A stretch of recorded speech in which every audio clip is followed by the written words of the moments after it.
तो चलिए इस चाणक्य नीति की शुरुआत करते हैं। आचार्य चाणक्य के जीवन की एक प्रारंभिक घटना से उनके चरित्र का बहुत सुंदर खुलासा होता है। एक बार वे अपने शिष्यों के साथ तक्षशिला से मगध की ओर आ रहे थे। मगध का राजा महानंद उनसे द्वेष रखता था। वह एक बार भरी सभा में चाणक्य का अपमान कर चुका था। तभी से उन्होंने संकल्प लिया था कि वे मगध के सम्राट महानंद को पद से नीचे उतार कर ही अपनी शिखा में गांठ बांधेंगे।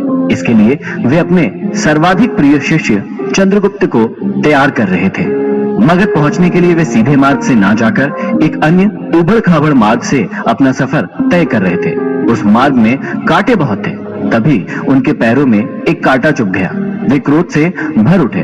तत्काल उन्होंने अपने शिष्यों से कहा, उखाड़ फेंको इन नागफनों को, एक भी शेष नहीं रहना चाहिए। उन्होंने तब उन कांटों को ही नहीं उखाड़ा, उन कांटों के वृक्षों की जड़ों में मही डाल दिया ताकि वे दोबारा न उग सके। इस प्रकार वे अपने शत्रु का समूल नाश करने पर ही विश्वास करते थे। वे दूसरों के बनाए गए मार्ग पर चलने में कभी भी विश्वास नहीं करते थे।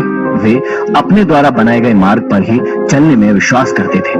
आशा करता हूं इन अध्यायों को सुनने के बाद आप भी अपनी जिंदगी में अपने मार्ग खुद तैयार करें, अपने ऊपर विश्वास करें और अपनी जिंदगी में आगे बढ़े। तो चलिए प्रारंभ करते हैं। प्रथम अध्याय में श्री चाणक्य श्री विष्णु भगवान को नमन करते हुए समझाते हैं कि राजनीति में कभी कभी कुछ कर्म ऐसे दिखाई पड़ते हैं जिन्हें देखकर सोचना पड़ता है कि यह उचित हुआ या अनुचित, परंतु जिस अनीतिकारी से भी जन कल्याण होता हो अथवा धर्म का पक्ष प्रबल होता हो तो उस अनैतिक कार्य को भी नीति सम्मत ही माना जाएगा। उदाहरण के रूप में महाभारत के युद्ध में युधिष्ठिर द्वारा अश्वत्थामा की मृत्यु का उद्घोष करना यद्यपि नीति विरुद्ध था, पर नीति कुशल योगीराज कृष्ण ने इसे उचित माना था, क्योंकि वे गुरु द्रोणाचार्य के विकट संहार से अपनी सेना को बचाना चाहते थे। आगे चाणक्य समझाते हैं कि मूर्ख छात्रों को पढ़ाने से, दुष्ट स्त्री के पालन पोषण से और दुखियों के साथ संबंध रखने से बुद्धिमान व्यक्ति भी दुखी होता है। इसका मतलब यह नहीं है कि मूर्ख शिष्यों को कभी उचित उपदेश नहीं देना चाहिए। समझाने का तात्पर्य यह है कि पतित आचरण वाली स्त्री की संगति करना तथा दुखी मनुष्यों के साथ समागम करने से विद्वान तथा भले व्यक्ति को दुख ही उठाना पड़ता है। वास्तव में शिक्षा उसी इंसान को दी जानी चाहिए जो सुपात्र हो। जो व्यक्ति बताई गई बातों को ना समझे उसे परामर्श देने से कोई लाभ नहीं है। मूर्ख व्यक्ति को शिक्षा देकर अपना समय ही नष्ट किया जाता है। यदि बात दुखी व्यक्ति के साथ संबंध रखने की है तो दुखी व्यक्ति हर पल अपना ही रोना रोता रहता है। इससे विद्वान व्यक्ति की साधना और एकाग्रता भंग हो जाती है।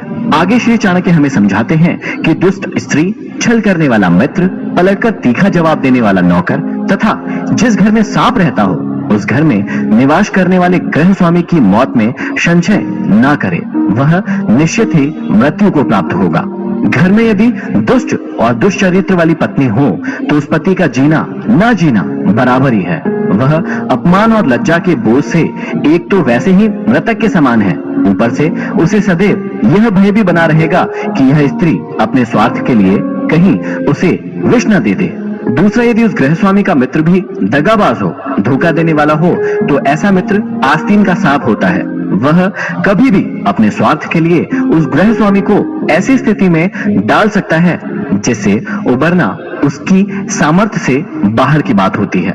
तीसरा, घर में यदि नौकर बदजुबान हो, बात बात में झगड़ा करने वाला हो, पलटकर तीखा जवाब देने वाला हो तो समझ लेना चाहिए कि ऐसा नौकर निश्चित रूप से घर के भेद जानता है, और जो घर के भेद जान लेता है वह उसी तरह से घर बार का विनाश कर सकता है जैसे विभीषण ने घर में भेद करके रावण का विनाश करा दिया था। तभी मुहावरा भी बना, घर का भेदी लंका ढाए। विपत्ति के समय काम आने वाले धन की रक्षा करें, धन से स्त्री की रक्षा करें और अपनी रक्षा धन और स्त्री से सदा करें।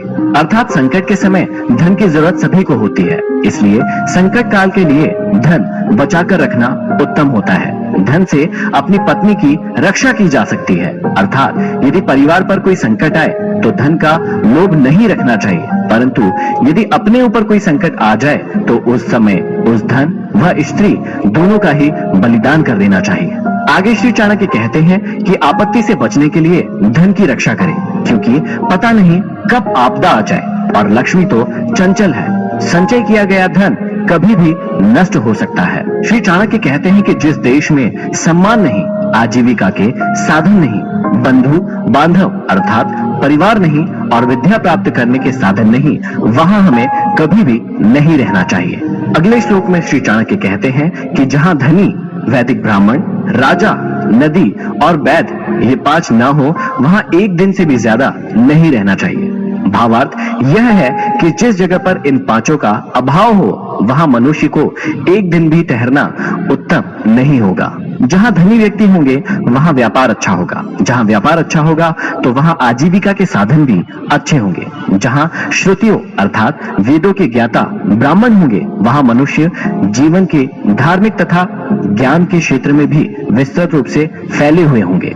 जहां स्वच्छ जल की नदियां होंगी, वहां जल का अभाव नहीं रहेगा और जहां कुशल वैद्य होंगे, वहां बीमारी पास में नहीं आ सकती। आगे श्री चाणक्य कहते हैं कि जहां जीविका, भय, लज्जा, चतुराई और त्याग की भावना ये 5 चीज ना हो, वहां के लोगों का साथ कभी ना करें। श्री चाणक्य कहते हैं कि जिस स्थान पर जीवन यापन के साधन ना हो, जहां सदैव भय की परिस्थिति बनी रहती हो, जहां लज्जाशील व्यक्तियों की जगह बेशर्म और खुदगर्ज लोग रहते हो, जहां कला कौशल और हस्तशिल्प का सर्वदा अभाव हो और जहां के लोगों के मन में जरा भी त्याग और परोपकार की भावनाएं ना हो, वहां के लोगों के साथ ना तो रहें और ना ही उनसे कोई व्यवहार रखें।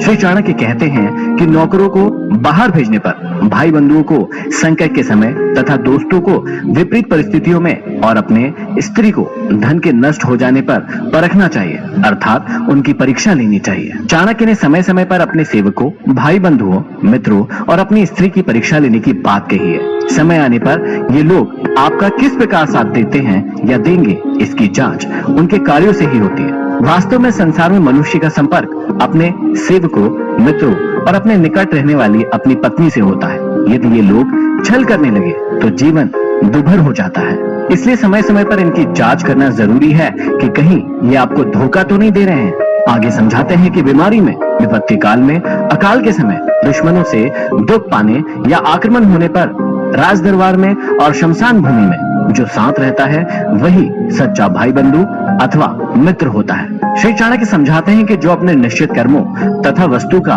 त्याग करके अनिश्चित की चिंता करता है, उसका अनिश्चित लक्ष्य तो नष्ट हो ही जाता है, निश्चित भी नष्ट हो जाता है। किसी ने सही कहा है, आधी को छोड़ सारी को धावे, आधी मिले न पूरी पावे।